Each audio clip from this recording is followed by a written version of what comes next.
Oz the Wiz. One day, a strange-looking cloud moved toward the little Kansas farm where Dorothy lived with her aunt and uncle. "What is it, Aunt Em?" "Oh, it's a cyclone heading right for our house." Dorothy was sitting on the doorstep with her little dog Toto.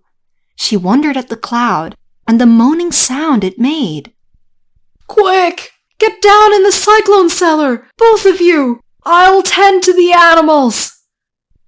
Just then, Uncle Henry ran past the house with a frightened shout to Aunt Em. Dorothy wondered what a cyclone would do. "Dorothy, follow me as fast as you can." "All right, Aunt Em, as soon as I catch Toto." Aunt Em opened the trapdoor to the cyclone cellar and started down, her voice shaking with fright as she called, "Dorothy, hurry!"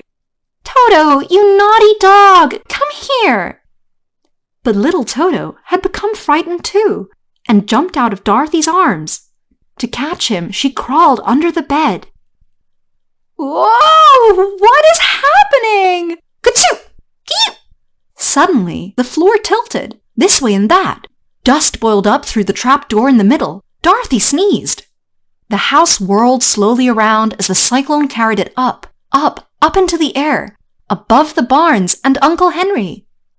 "Don't be afraid, Toto. I have you." Somehow, Toto slid into the open trap, but he didn't fall far because the air pressure of the cyclone held him up. "There! You won't fall down there again."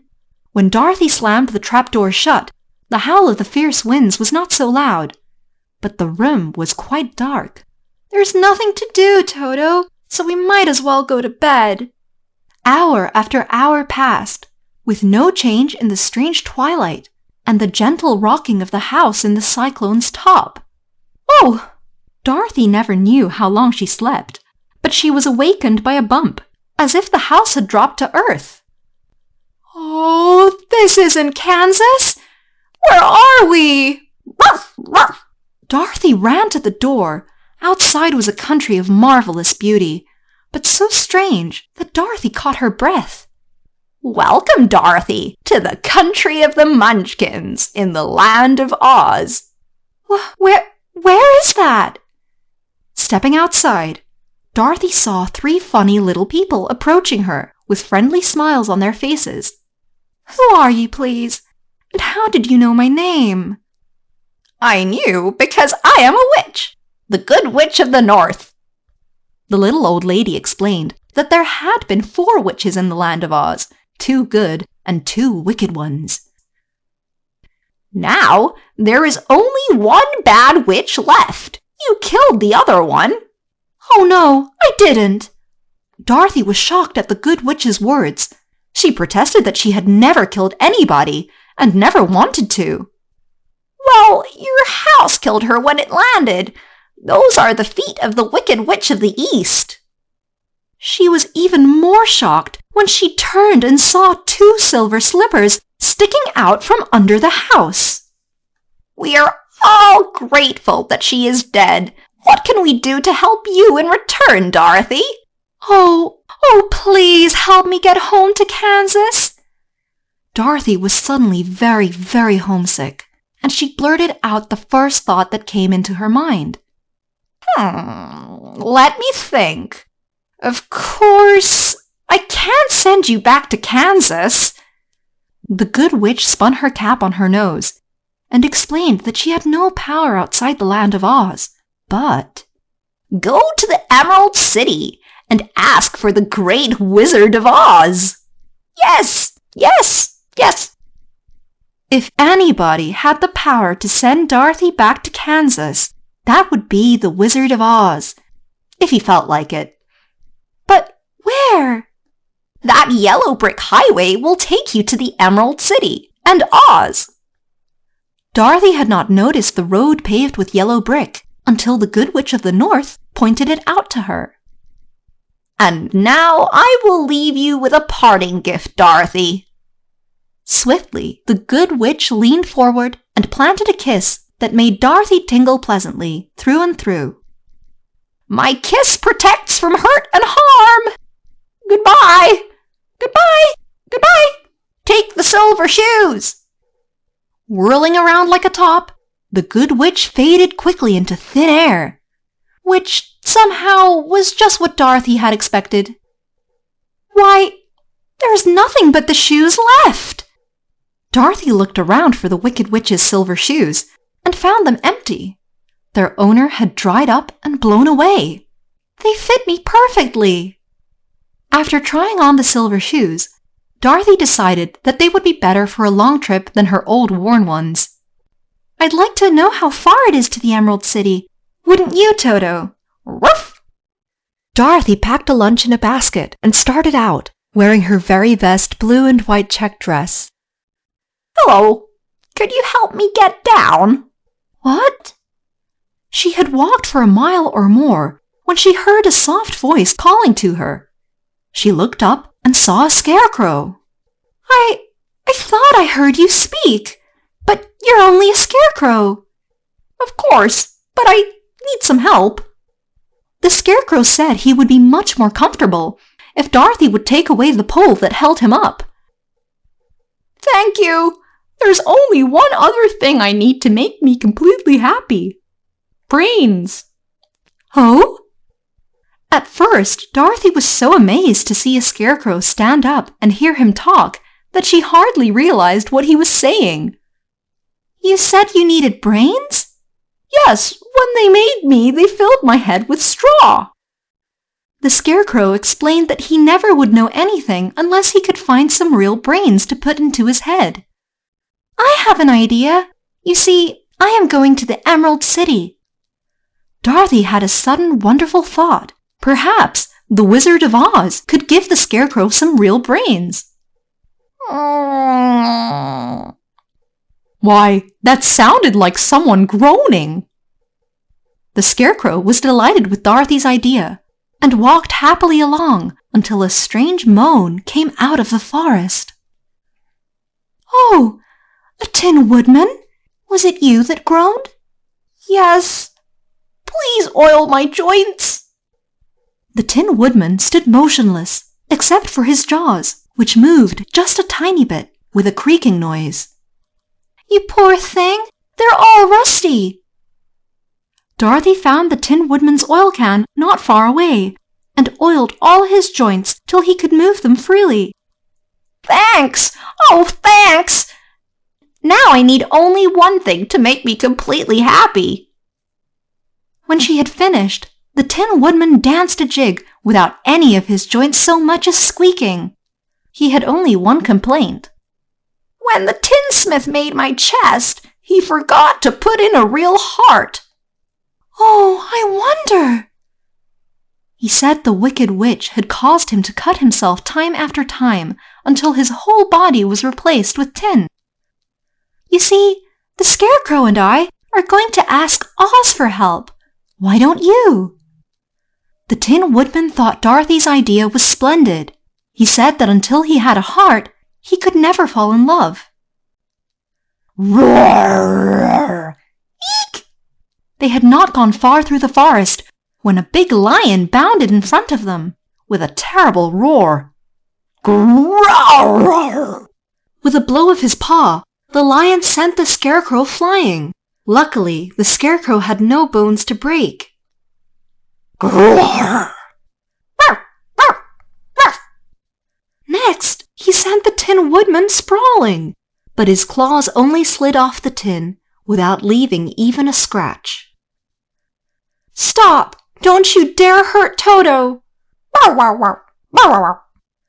Brave little Toto then rushed forward to defend his mistress, and the lion opened his huge mouth as if to bite. You big coward! Dorothy couldn't stand that. Forgetting her own danger, she slapped the lion so hard that he saw stars and squeaked with surprise. Oh, you are a coward! What makes you so? I was born that way.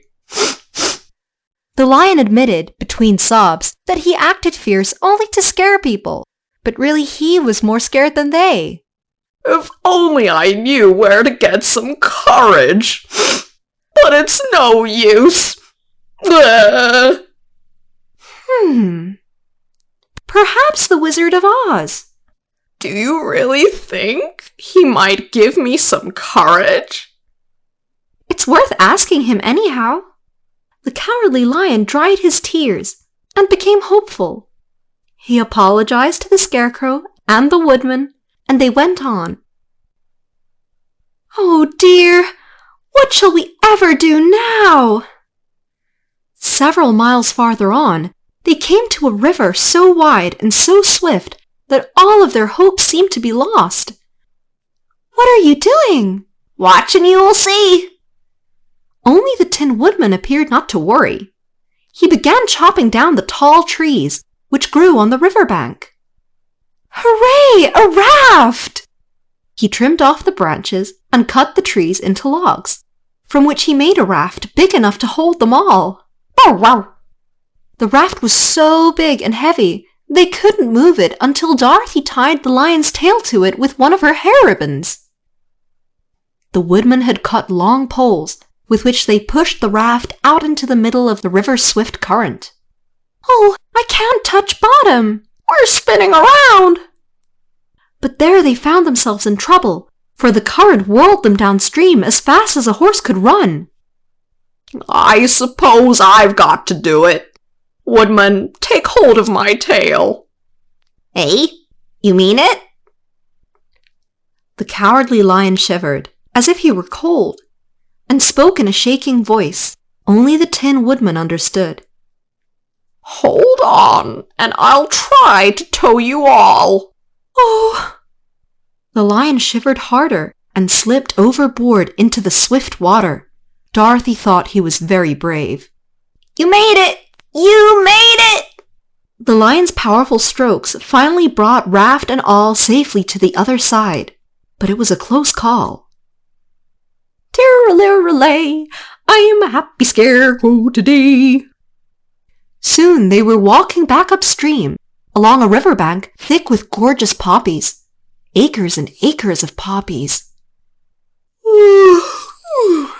How strong those poppies smell! None of them knew that the odor of acres of poppies can put a person to sleep, but they soon learned it. What can we do? If we leave them here, they may never wake up.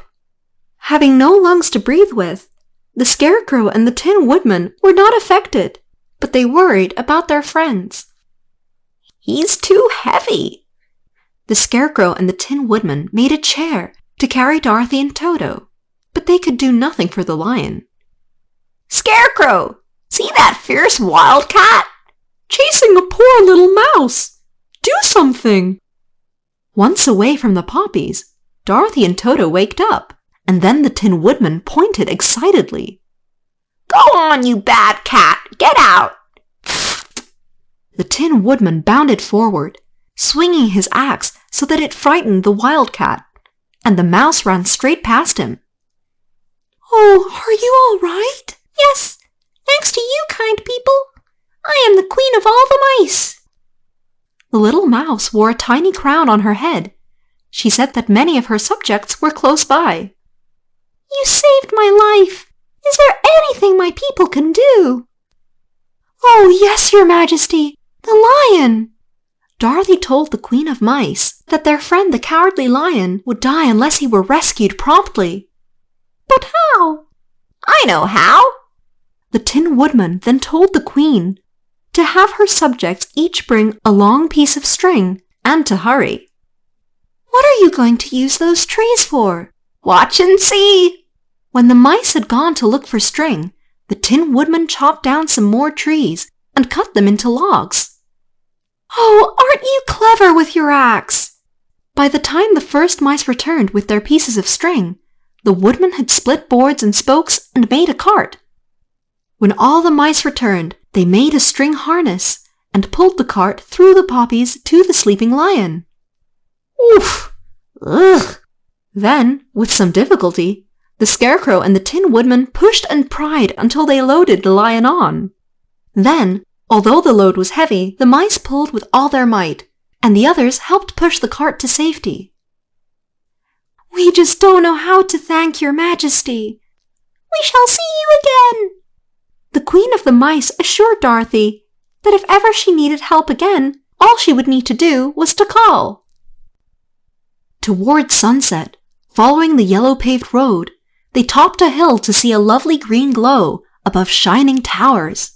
And there, before their eyes, in all its splendor, was the beautiful Emerald City. "Stop!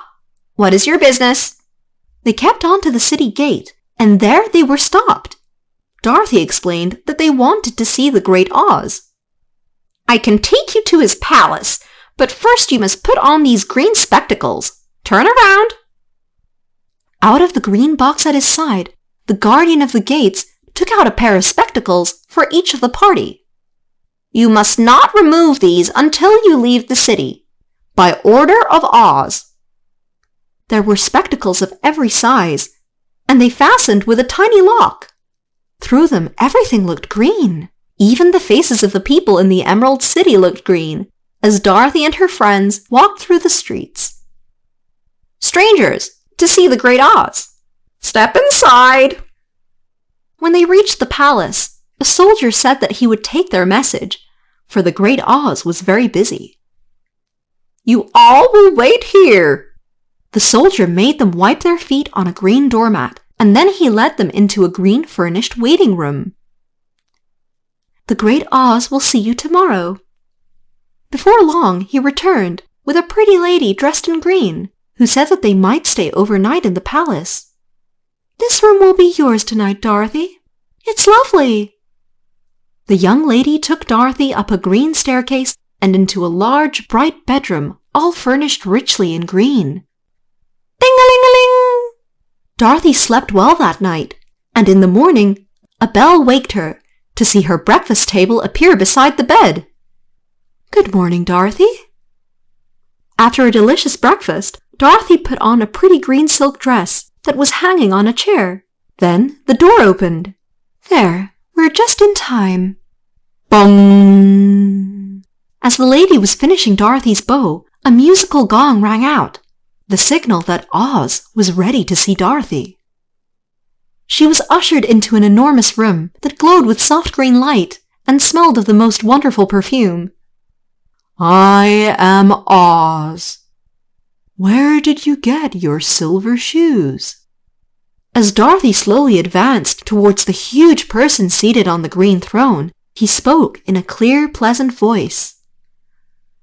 "The shoes used to—" Quite calmly, Dorothy told how she got the shoes, and how the Good Witch of the North had protected her with a kiss.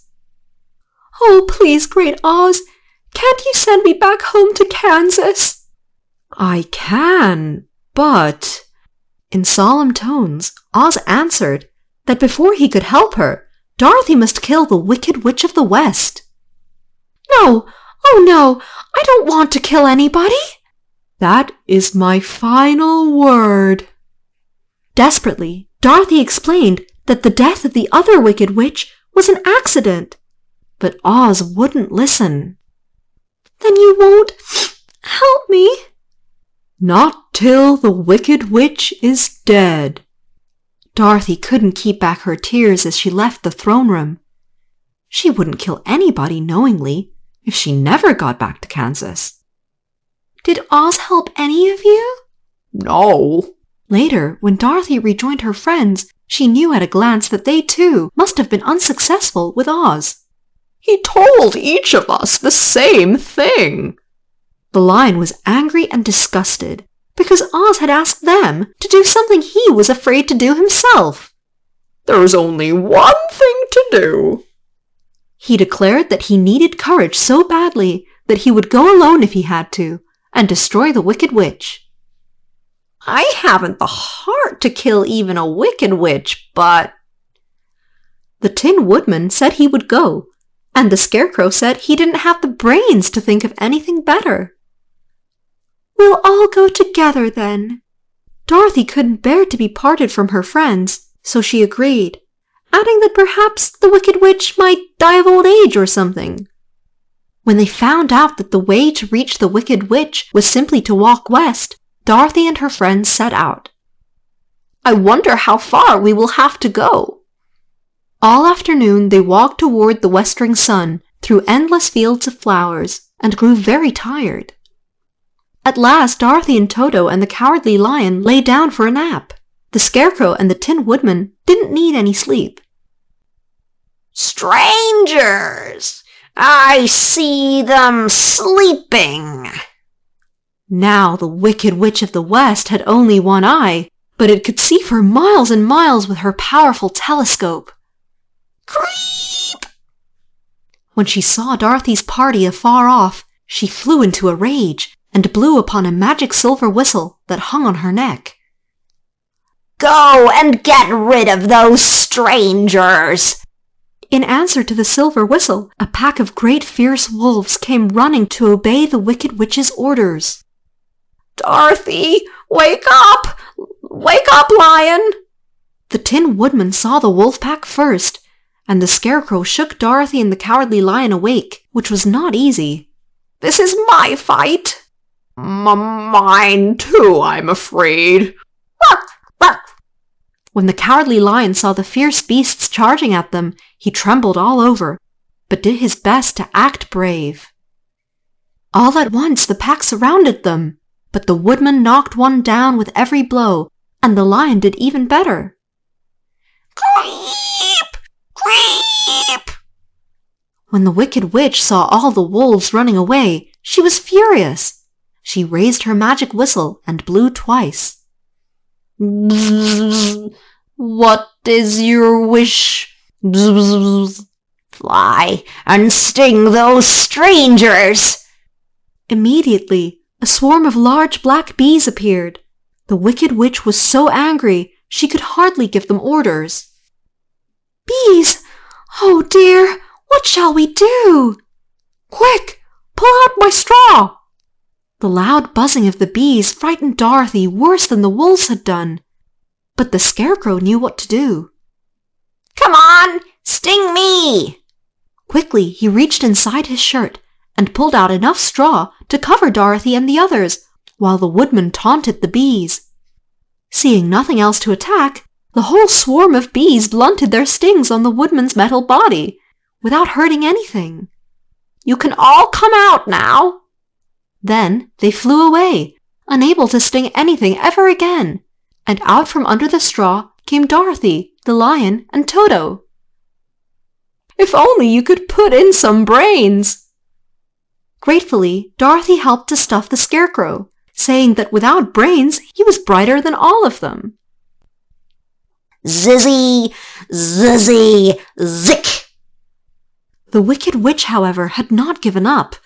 She put on her magic cap and called for the flying monkeys to help her. Chitter-chatter! Chitter-chatter!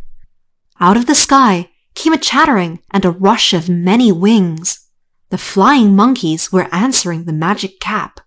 What are your commands? Destroy all those strangers, except the Lion! The Wicked Witch ordered the flying monkeys to bring the Lion to her castle unharmed, so he could be put to work. No, stop! You horrid things! Swifter than birds or bees, the monkeys descended on Dorothy and her friends. They seized the Woodman and the Scarecrow. Geek, geek! Chitter-chatter! Chitter-chitter! Soon the Scarecrow's straw stuffing was drifting down from the sky, leaving nothing but his poor old clothes. Geek! Two of the monkeys dropped the Tin Woodman into a rocky ravine, where he was so badly dented and bent that he could not move. A whole flock of the creatures roped the Cowardly Lion and carried him off in spite of his terrible roar. Aha! I can't harm you, little girl. Nor Toto! When the leader of the flying monkeys saw the kiss of the Good Witch of the North on Dorothy's forehead, he paused. Where? To the Wicked Witch's castle! But although the Good Witch's kiss protected Dorothy from actual harm, it did not keep the monkeys from carrying her off. The kiss protects her. Worse luck, but I can use her. They set her and Toto carefully down on the castle steps and flew away. Dorothy determined not to be afraid of the old witch. "Inside with you!"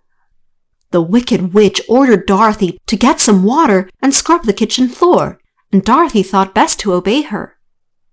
"I'll have her silver shoes yet." When Dorothy had gone out to the well, the witch placed an iron bar across the threshold for the girl to trip over. Oh! And sure enough, Dorothy did trip, for the iron bar was a magic one, invisible to Dorothy's eyes. She didn't fall. "Give me my shoe, please." "Oh no." The wicked witch's voice was so mean, and it was so plain that she meant to keep the silver shoe, that Dorothy grew angry. Quickly, she tossed the whole bucket of water over the witch, who screamed and threw a shocking fit. What's happening to you?" "Water! It's the death of me!" Right before Dorothy's eyes, the wicked witch began melting and running over the floor, like sugar when it is wet. "Dear me, that's the lion!" Soon, all that was left of the Wicked Witch of the West was a puddle. Dorothy thought of cleaning it up, when she heard a roar. "It's all right! I'll let you out!" Dashing out into a fenced courtyard, she found the lion and set him free, because now there was no wicked witch to stop her. "Thank you, little girl, for setting us free. My name is Dorothy." Dorothy had just let the lion out when a number of yellow Winkies, whom the wicked witch had ruled over, stood bowing before her. "Dorothy, is there anything we Winkies can do for you?" "Yes." Quickly Dorothy told the Winkies that her great worry was for the brave Tin Woodman and the loyal Scarecrow. "We will find them wherever they are." The Winkies lost no time. They divided into searching parties, promising to find the Scarecrow and the Tin Woodman for her. Oh! "Don't cry! We'll repair him." They found the Tin Woodman that very same day and told Dorothy that their tinsmiths could make him like new again. "The Scarecrow! I'm so glad!" "So am I, Dorothy!" And, before evening, the Scarecrow walked in, as large as life, to tell how they had found him in a tree and stuffed him with nice clean straw. "I wonder what's in here." Oh, a magic cap? Since there was nothing now to keep Dorothy and her friends in the castle, Dorothy packed a lunch. Then, well, here are instructions. Inside the witch's magic cap, she read how to use it and summon the flying monkeys to do anything she asked. Zizzy, Zizzy, Zick? When she was sure that she had memorized them, letter perfect, she put the cap on, stamped, and repeated the words. "You may give us 3 commands. What is first?" Almost instantly, the flying monkeys appeared. Dorothy ordered them to take her and her friends straight to the throne room of the Wizard of Oz. Almost before they knew what was happening, Dorothy's friends were snatched up into the air with her and Toto.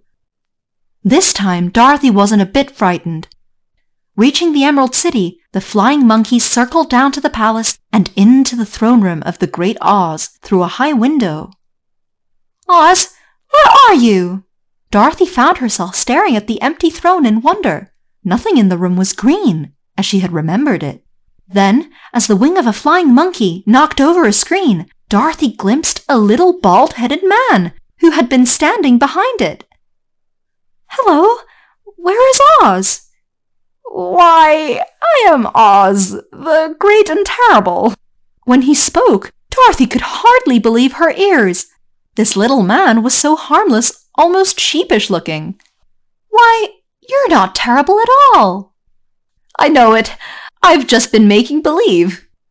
He went on to say that he really was the Wizard of Oz, and looking like a giant was trickery, like the green glasses he made them wear. "You see, I have been many things. An actor, a balloonist, and a ventriloquist." He said that the last time he had gone up in a balloon, the high winds had carried him to this strange land of Oz, where the people thought him a wizard. "Then You can't really help us. Or give me a heart? Or me brains? Or me some courage? Ahem! When Dorothy saw that Oz was really a fake, she felt disappointed enough to cry, and so did her friends. But Oz smiled. I am a man of my word, and that cap tells me. He said that since Dorothy's magic cap proved the Wicked Witch was dead, he would now grant all their wishes. Drink this, and you will have courage. Really? First, he offered the Cowardly Lion a tumbler filled with colored liquid, and assured him that it was pure courage. Roar! I feel brave. Of course you do. Now. Then, as the grateful lion roared, Oz filled the Scarecrow's head with something that looked like sawdust, but was labeled brains. That's easier than sending me home. Oh, now, don't worry. As he placed a soft silken heart inside the Tin Woodman, he told Dorothy he would take her back to Kansas himself, in a balloon. How soon will the balloon be ready? It took Oz and Dorothy 3 whole days to sew all the pieces of colored silk together to make the balloon. At last it was done, and the Wizard of Oz had the balloon filled with hot air over a heap of glowing charcoal. Quickly now, Dorothy! Suddenly, the balloon rose and began tugging at the basket. Dorothy had already said goodbye to her friends, but ruff, ruff! Just then, Toto jumped out of Dorothy's arms to chase a passing cat, too quickly for Dorothy to stop him. The wind! I couldn't help it! Oh, Toto, see what you've done! When she looked up, the balloon was already high overhead and rising rapidly, with the Wizard of Oz in the basket. 3 minutes later, the balloon and the Wizard of Oz were growing small in the distance, quite out of control. Don't cry, Dorothy. It may all be for the best. The Tin Woodman and the Scarecrow comforted Dorothy, remarking that perhaps the balloon would never have reached Kansas anyway. How about the flying monkeys? Oh, I never thought of them. It was the once cowardly lion who came up with an idea that sounded wonderful and brought back Dorothy's hopes. Zizzy, zick, chitter chatter, ha ha. No sooner had Dorothy summoned them than the flying monkeys arrived to obey the wearer of the magic cap. No. Psst! Dorothy! But the monkey leader explained that his people could not leave the land of Oz. Dorothy almost wept, but the Scarecrow... My new brains are working! But the Scarecrow had a sudden thought. Why couldn't Dorothy call on the Good Witch of the South? The flying monkeys could carry her there. Dear Scarecrow! Dorothy said that was a positively brilliant idea, and she would try it without losing another precious minute. This is your 3rd and last command. Oh dear! The words were hardly spoken when the flying monkeys whiskered Dorothy up, but she wondered, what if the Good Witch refused? Her castle! What is her name? Glinda! The land of Oz swept past beneath the monkey's powerful wings, and soon in the distance appeared a white marble tower. Welcome, Dorothy. What can I do for you? The Good Witch was a lovely young lady, and she seemed to know at once who Dorothy was and why she had come. Oh, Glinda, could you, perhaps, send you home to Aunt Em? Glinda, the Good Witch, smiled and said that all Dorothy needed to do was to click her silver shoes together and wish herself home. And now, because I know you're in a hurry. Then Glinda arose and kissed Dorothy goodbye.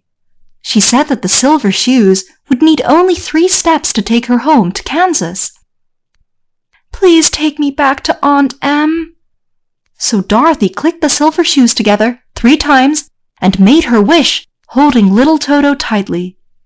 And as quickly as one could take 3 fast steps, she and Toto were rolling on the grass of the Kansas prairie, not far from Aunt Em's new house. Dorothy! Dorothy! It's really you! She got to her feet to see Aunt Em and Uncle Henry running toward her. And oh, it felt wonderful to be home again. What do you think, Toto? But often, in the weeks that followed, Dorothy couldn't help wondering if the wizard ever landed in Kansas, or if somehow he got back safely to the land of Oz.